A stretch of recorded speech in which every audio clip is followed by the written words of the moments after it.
ಮಾನ್ವಿತಾ ಸಹಜವಾಗಿ ಇಂಡಸ್ಟ್ರಿಗೆ ಎಂಟ್ರಿ ಕೊಡೋ ಹೊತ್ತಾಗ ಒಂದೊಂದಿಷ್ಟು ಕನಸುಗಳು ಇರುತ್ತೆ, ಇಂಥ ಸಿನಿಮಾಗಳು ಮಾಡಬೇಕು, ಇಂಥ ಪಾತ್ರಗಳು ಮಾಡಬೇಕು ಅನ್ನೋದು ಒಂದು ಹಂತಕ್ಕೆ ಅದೇ ಅಲ್ಲೂ ಕೂಡ ಮಾಡ್ತಾ ಬಂದಿದ್ದೀರಿ. ಸೊ ಮುಂದಿನ ದಿನಗಳಲ್ಲಿ ಮಾನ್ವಿತಾ ಅವರ ಕನಸುಗಳ ಜೊತೆಗೆ ಅರುಣ್ ಜೊತೆ ಆಗ್ತಾ ಇರುವಂಥ ಸಂದರ್ಭಕ್ಕೆ ಹೆಂಗಿರುತ್ತೆ ಪ್ಲಾನ್ಸ್ ಅಂತ?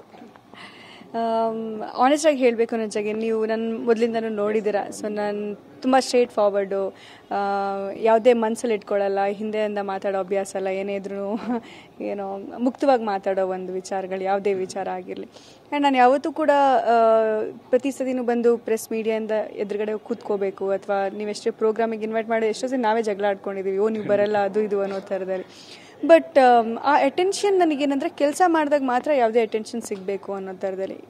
ಉಳಿದಿರೋ ಟೈಮಲ್ಲಿ ನಾವೊಂದು ರೆಸ್ಟಿಂಗ್ ಫೇಸ್ ಅಂತ ನೀವೇನು ಅಂದ್ಕೊಂಡಿರ್ತೀರಾ ಅದರಲ್ಲಿ ನಮ್ಮ ಪರ್ಸನಲ್ ಗ್ರೋತ್ ಆಗ್ತಾ ಇರುತ್ತೆ, ನಮ್ಮದೊಂದು ಪ್ಲಾನಿಂಗ್ ನಡೀತಾ ಇರುತ್ತೆ, ಅಥವಾ ಏನೋ ಬರೀತಾ ಇರ್ತೀವಿ, ಏನೋ ಒಂದು ಕೆಲಸಗಳಾಗ್ತಾ ಇರುತ್ತೆ.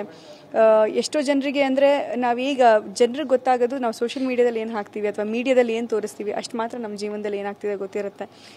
ಅದ್ರ ಹಿಂದೆ ನೋವಿರ್ಬೋದು, ನಲಿವಿರ್ಬೋದು, ಅದನ್ನು ಬರೀ ನಾವು ಮಾತ್ರ ಅನುಭವಿಸ್ತಾ ಇರ್ತೀವಿ, ಅದ್ರ ಬಗ್ಗೆ ಯಾರೂ ಫೋಕಸ್ ಮಾಡಿರಲ್ಲ. ಸೊ ಈ ಒಂದು ಪರ್ಸ್ನಲ್ ಲೈಫಲ್ಲಿ ಒಂದು ಹೊಸ ಸ್ಟೆಪ್ ಇಡಬೇಕಾದ್ರೆ ಇದೊಂದು ಏನೋ ಎಲ್ರಿಗೂ ತಿಳಿಸ್ಬೇಕು, ಹಿಂಗೆ ನೀವು ಇಷ್ಟು ವರ್ಷ ನಮ್ಮ ಜೊತೆ ಸಾಥ್ ಕೊಟ್ಟಿದ್ದೀರಾ, ಇನ್ನು ಮುಂದೆ ಕೂಡ ನನ್ನ ಕರಿಯರ್ ಏನಿದೆ ಅದು ಇಲ್ಲಿ ತನಕ ಹೇಗೆ ನಡೀತಾ ಇದೆ ಅದೇ ಥರ ನಡೀತಾ ಇರುತ್ತೆ. ಅದ್ರ ಜೊತೆಗೆ ಪರ್ಸ್ನಲ್ ಲೈಫ್ ಕೂಡ ನನಗೆ ಒಂದು ಶಕ್ತಿಯಾಗಿ ನನ್ನ ಲೈಫ್ ಪಾರ್ಟ್ನರ್ ನನಗೊಬ್ಬರು ಸಿಕ್ಕಿದ್ದಾರೆ. ಸೊ ಅದೆಲ್ಲ ಒಂಥರ ಖುಷಿ ವಿಚಾರ.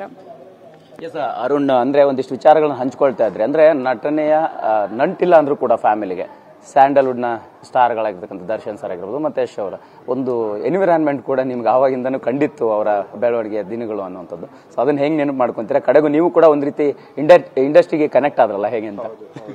ಅದೇ, ಅದು ಹೇಳಕ್ಕಾಗಲ್ಲ. I think it's matches are made in heaven ಅನ್ನೋ ಥರ. ಈ ಕನೆಕ್ಷನ್ ಈ ಥರ ಆಗುತ್ತೆ ಅಂತ ನಾನು ಯಾವತ್ತೂ ಅನ್ಕೊಂಡಿರಲಿಲ್ಲ. ಮನೆಯವ್ರಿಗೆ, ಅದೇ ತಂದೆಯವ್ರಿಗೆ ಹೇಳ್ದಂಗೆ ತಂದೆಯವ್ರಿಗೆ ತೂಗುದೀಪ್ ಶ್ರೀನಿವಾಸ್ ಅವ್ರ ಪರಿಚಯ ಇದ್ರು. ಅದು ಬಿಟ್ಟರೆ ನನ್ನ friend, close friend Suraj Gowda ಅವರು, ನಾನು ಒಟ್ಟಿಗೆ ಓದಿದ್ದು. ಸೊ ಅದು ಬಿಟ್ಟರೆ ಬೇರೆ ಆ ಥರ ಏನೂ ಕನೆಕ್ಷನ್ ಇಲ್ಲ. ಬಟ್ ಈಗಂತೂ ತುಂಬಾ ದೊಡ್ಡ ಕನೆಕ್ಷನ್ ಆಗಿದೆ. ಮಾನ್ವಿತಾ, ಅದೇ ಅಮ್ಮ ಇಲ್ಲ ಅನ್ನೋಂಥ ನೋವಲ್ಲೂ ಕೂಡ ಒಂದು ಹೊಸ ಹೆಜ್ಜೆ ಇಡ್ತಾ ಇರುವಂಥದ್ದು ಹೇಗೆಲ್ಲ ಪ್ಲಾನ್ ಆಗಿದೆ, ಮತ್ತೆ ಏನು ಹೇಳಕ್ಕೆ ಇಷ್ಟಪಡ್ತೀರಿ ಅನ್ನೋದು? ತುಂಬ ಲೋಕಿಯಾಗಿ ಇಡ್ತಾ ಇದ್ದೀವಿ. ಒಂದು ಕಳಸದಲ್ಲಿ ವೆಂಕಟರಮಣ ದೇವಸ್ಥಾನದಲ್ಲಿ ಒಂದು ಚಿಕ್ಕ ಬುಟೀಕ್ ಹಾಲಲ್ಲಿ ಮದುವೆ ಆಗ್ತಾ ಇದ್ದೀವಿ. ಅಲ್ಲಿ ಆ ದಿನನೇ ಪುನರ್ ಪ್ರತಿಷ್ಠಾಪನೆ ನಡೆಯುತ್ತೆ ದೇವ್ರದ್ದು.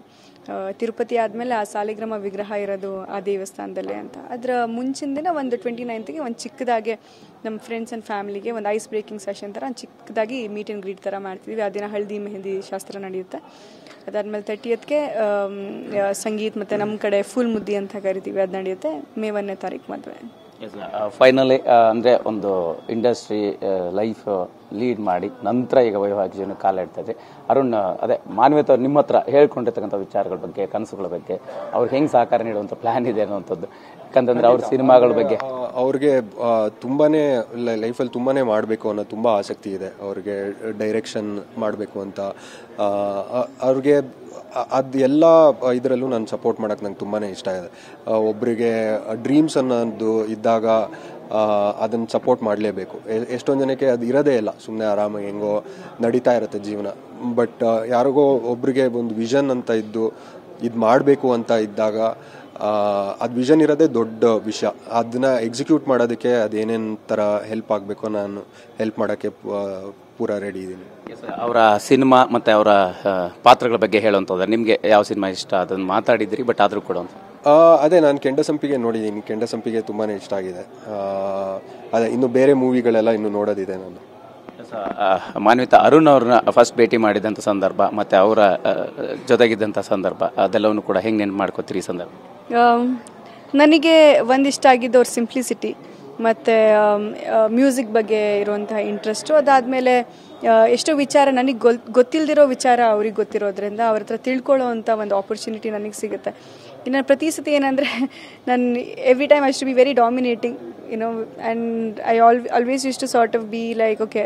ಕೆಲವೊಂದು ವಿಚಾರಗಳು ಇರಬೇಕಾದ್ರೆ ಈಗೋ ಕ್ಲಾಶಸ್ಗಳು ಫ್ರೆಂಡ್ಸ್ ಜೊತೆ ಆಗಲಿ ಅದು ಇದ್ದೇ ಇರುತ್ತಲ್ವ. ಸೊ ಯಾವತ್ತೂ ನಮಗಿಂತ ಸ್ವಲ್ಪ ಜಾಸ್ತಿ ಗೊತ್ತಿರೋರ ಜೊತೆ ಅದನ್ನು ಪಾರ್ಟ್ನರ್ಶಿಪ್ ಅಂತ ಸಿಕ್ಕಿದಾಗ ಅವಾಗ ಅವ್ರ ಹತ್ರ ತಿಳಿಯೋದೆಷ್ಟೋ ಇರುತ್ತೆ. ಸೊ ಈಗೋ ಅನ್ನೋದು ಬರೋದಿಲ್ಲ ಮಧ್ಯದಲ್ಲಿ. ಸೊ ಇಬ್ಬರ ಕಡೆಯಿಂದನೂ ಆ ಸರೆಂಡರ್ ಆಗಬೇಕು. ನಾನು ತಪ್ಪಿದ್ದಾಗ ಸಾರಿ ಕೇಳಬೇಕು, ಅವ್ರು ತಪ್ಪಿದ್ದಾಗ ಅವ್ರು ಕೇಳ್ತಾರೆ. ಎಷ್ಟೋ ಸತಿ ಅವರು ಯಾವ್ದಾದ್ರು ವಿಚಾರ ನಾನು ಸರಿ ಮಾಡ್ತಾ ಇಲ್ಲ ಅಂದಾಗ ಅದನ್ನು ಸರಿದಾರಿಗೆ ತರೋ ಥರದ್ದು. ಸೊ ಅವ್ರಿಗೆ ಈಗ ನನ್ನ ತಂದೆ ತಾಯಿ 2 ಜವಾಬ್ದಾರಿ ಕೂಡ ಅವ್ರಿಗೆ ಇದೆ. ಸೊ ಆ ಮೆಂಟಾರಿಂಗ್ ಕೆಪಾಸಿಟಿ ಇರೋದ್ರಿಂದ, ಅಥವಾ ಅಷ್ಟು ಬೇಗ ನನ್ನ ಜುಟ್ಟು ನಾನು ಯಾರ ಕೈಗೂ ಕೊಡಲ್ವಲ್ಲ. Yeah, that's how it is. Thank you once again. Happy married life in advance. Thank you, Jaggi. Thank you. Yes, ಇದಿಷ್ಟು ಮಾನ್ವಿತಾ ಆಗಿ ಅರುಣ್ ಅವರ ಮಾತಾಗಿರ್ತಕ್ಕಂಥದ್ದು. ಮಾನ್ವಿತಾ ಅವರು ಅವಾಗ ಹೇಳ್ಕೊಳ್ತಾ ಇದ್ರು, ಸೊ ಮೈಸೂರು ಹುಡುಗನ ಮದುವೆ ಆಗಬೇಕನ್ನುವಂಥ ರೀತಿಯಲ್ಲಿ. ಸೊ ಕಡೆಗೂ ಆ ಆಸೆ ಈಡೇರಿದೆ ಅಂತಾನೆ ಹೇಳ್ಬೋದು. ಕ್ಯಾಮ್ರಾ ಪರ್ಸನ್ ರಮೇಶ್ ಜೊತೆ ಮಾಲ್ತೇಶ್ ಜಗ್ಗಿನ್, TV9 ಬೆಂಗಳೂರು.